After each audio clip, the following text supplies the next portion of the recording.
Hello there, and welcome to Howth Spirituality channel. We're very lucky today to have Church of Ireland rector Kevin Brew. Hi, Kevin. Hello, Simon. Yeah, you're very welcome. Nice to have you here. Thank you very much. And the point of this channel is to look a bit about spirituality in Howth, and we might start off today by Kevin, if it's all right with yourself, by asking you, how did you first come to be interested in religion?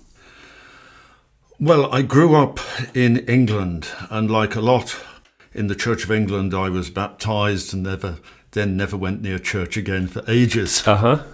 But a turning point for me was in I did A-level physics, and my A-level physics teacher was a sort of devout Anglican. And I remember him throwing out a challenge one afternoon to us all. Don't tell me this is all an accident. And it set me thinking. And after a while, a fellow I was friendly with went to a sort of Baptist church. I went there once and I thought, no, this isn't for me. Okay. And I went to the local Anglican church, and they were just very welcoming. And so I kind of got sort of drawn into it. I wasn't even quite sure what I was getting drawn into. Yeah. But it was somehow feeding something Okay. within me. And one thing really struck me was a sense of community. And I think that's something that's very important. I remember one lovely old couple, they saw me come in. I was lost in the prayer book, so I hadn't a clue. So this lovely old lady, she just passed me hers. And then when she saw me lost again, we swapped again. And just this sense of being drawn in. I was studying physics, and then I came to Trinity and studied physics in Trinity. And there was a remarkable man who was professor of physics at the time called Ernest Walton, who well known in scientific circles for his Nobel Prize for splitting the atom. A devout Methodist, Right. who actually saw no contradiction between his devout faith and his passion for physics. And I'll always remember him talking in college chapel one night, and he was saying, the art critic, he said, looks at the work of the great human artists. The scientist, he said, looks at the work of the greatest artist of all. And that kind of affirmed me where I was at. My faith was still new, and I had my love of physics. Right. And I found that very, very affirming. Right. Okay. And I just gradually got drawn into the sort of life of local parishes. Okay. So two key figures, both physicists at A level, and then at sort of undergraduate level too. Yeah. Happened also to be devout Christians. Yeah. And it sounds like they were inspirational in your own Oh, development. very much so. Of I belief. would actually count them as two of the most formative characters in my life. So it's quite easy for you to identify those two men as it happens. Oh, yes. And then also going to an Anglican church and experiencing some sort of community feeling was also significant for you? Oh, very much so. I think this is something we greatly underestimate, the importance of community and the welcome we extend to each other. Okay, so you see that as really fundamental? Oh, yes. In fact, I get quite amused, people, when they get up saying about the passing of the peace. Don't worry, in the Church of Ireland it's viewed with suspicion in some circles as well as the Roman Catholic Church. But on this one, I always remember one Christmas in my home parish. We were close to the university, and Christmas Eve there was a young West Indian, and it was obviously his first Christmas away from home, and he was looking pretty miserable until the time of the exchange of the peace. And we all turned to him and said, "The peace of the Lord be always with you." And I will never forget the broad grin that broke out on that young man's face. Okay. That sense of being, even away from his home, he was in a community that accepted him. Okay.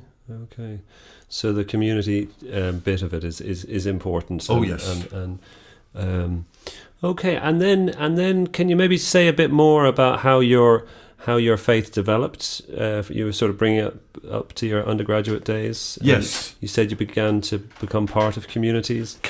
Became part of community. I got drawn into. I was drawn into the life of the chapel in Trinity. And in fact, the chaplain at the time was Cecil Hyland, who in fact is my predecessor here in Howth. Oh, right.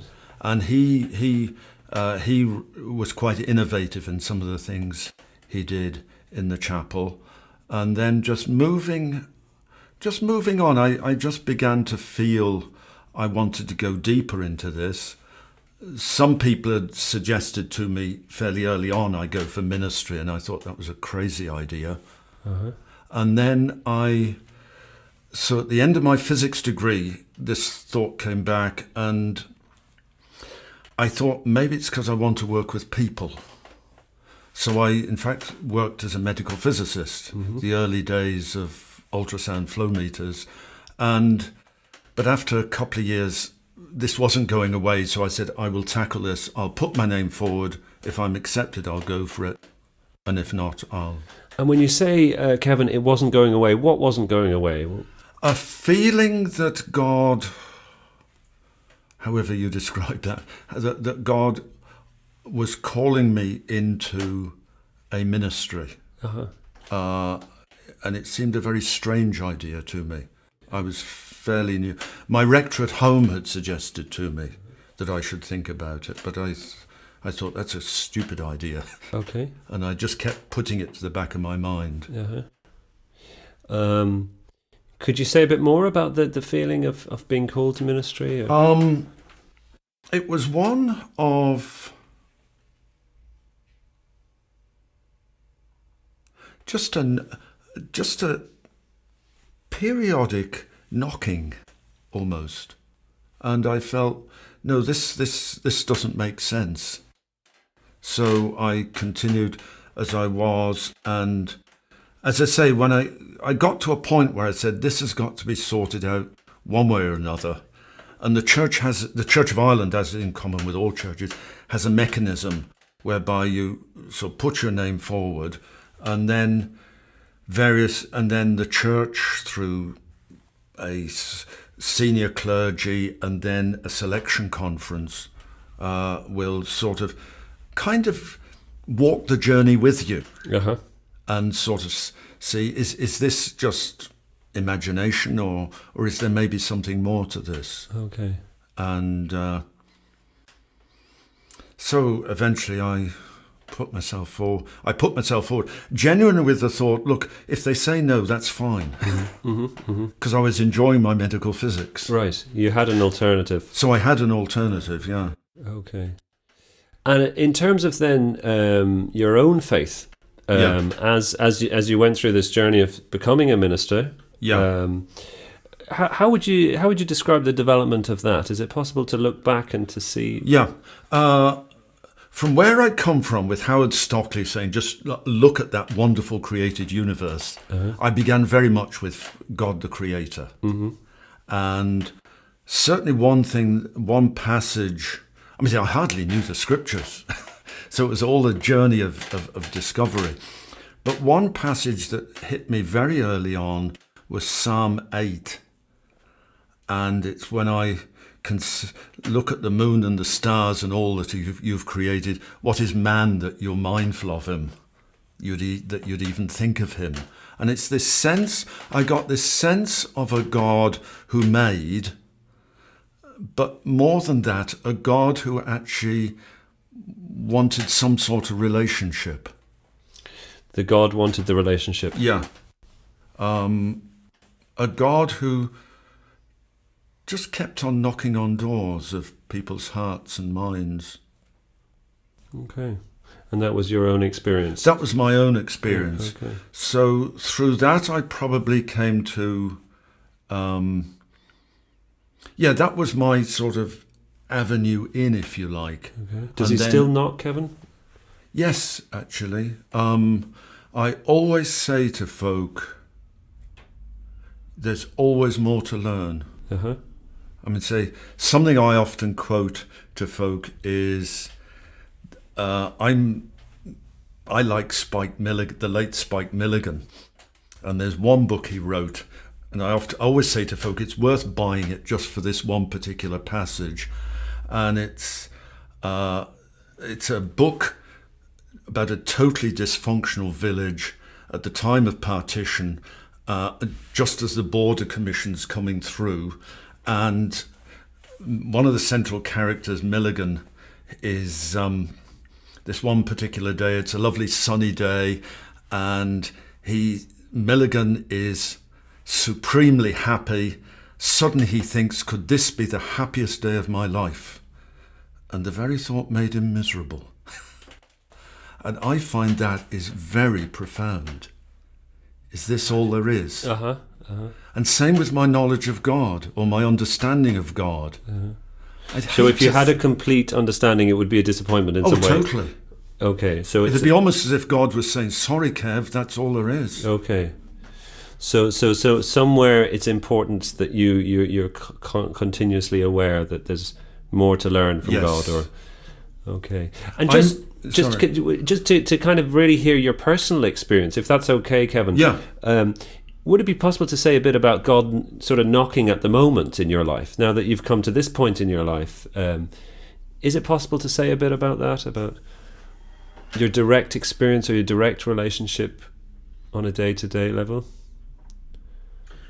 I suppose if I'm totally honest, we all go through ups and downs in our walk with God. Sure. And there's times when prayer is very real and close, and times when actually it's quite difficult. Okay. I just feel, yes, and it's in that, and that's part of the searching. Okay. There was a wonderful man who was Archbishop of Canterbury when I was growing up, and he once said to a group of people, they'd asked him about his vocation and did he ever doubt it, and he actually took doubt to a much deeper level, and he says, doubt, of course I've doubted, and every time I take myself to the foot of the cross to begin to put it back together again.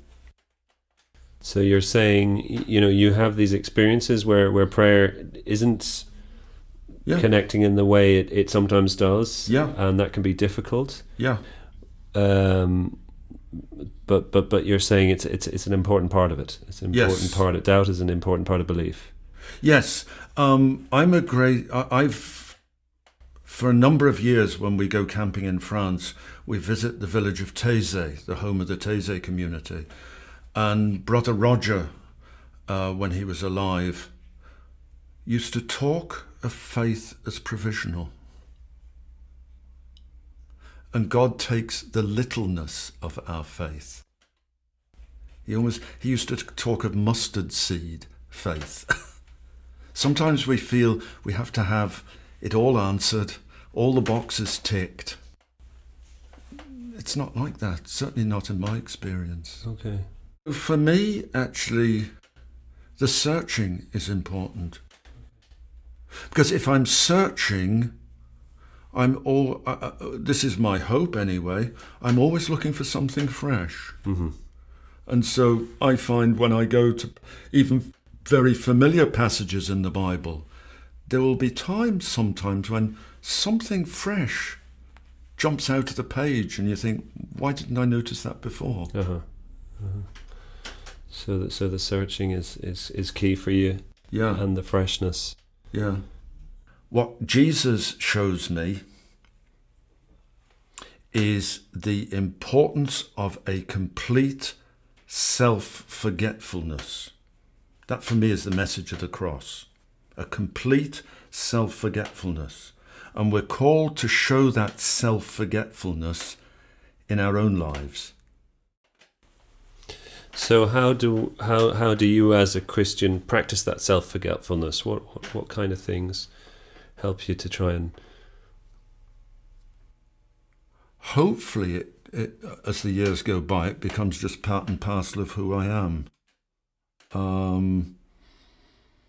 It is a matter of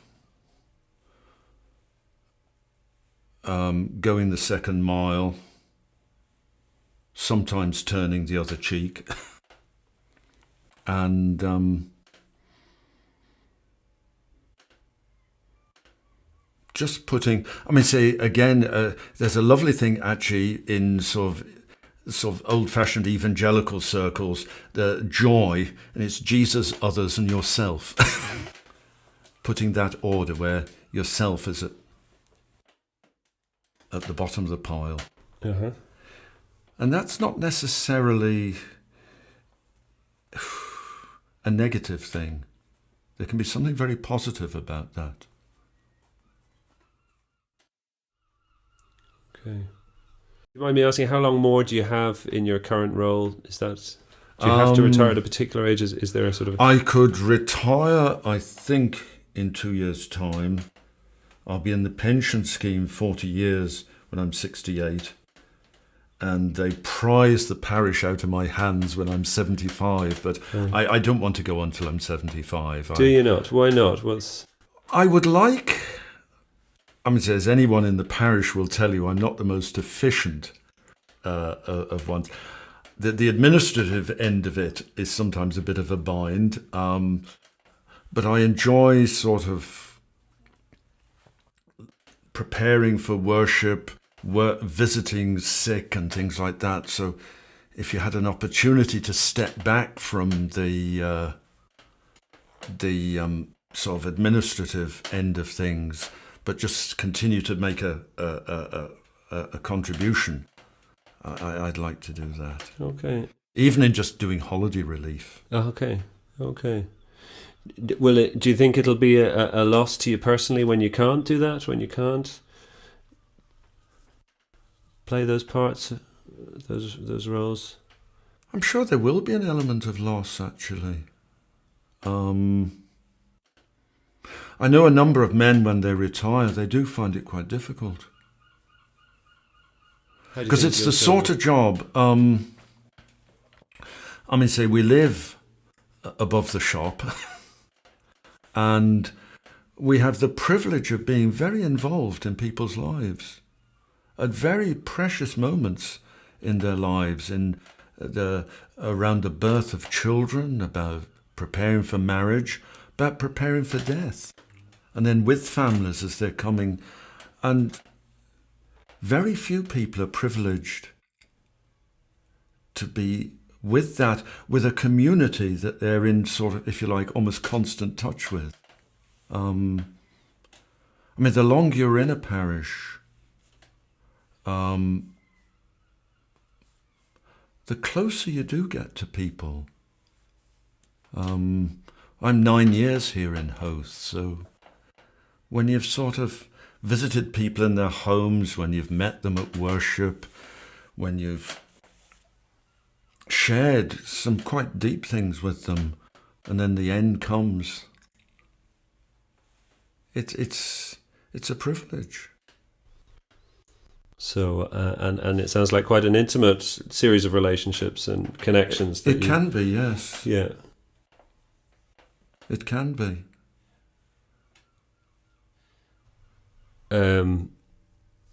Okay, well, we finish up there, Johnny? Yeah? Okay. Well, thanks very much, Kevin. Thank you very much. If there's anything else that occurred to you or anything you'd like to add? No, I think. It's funny when...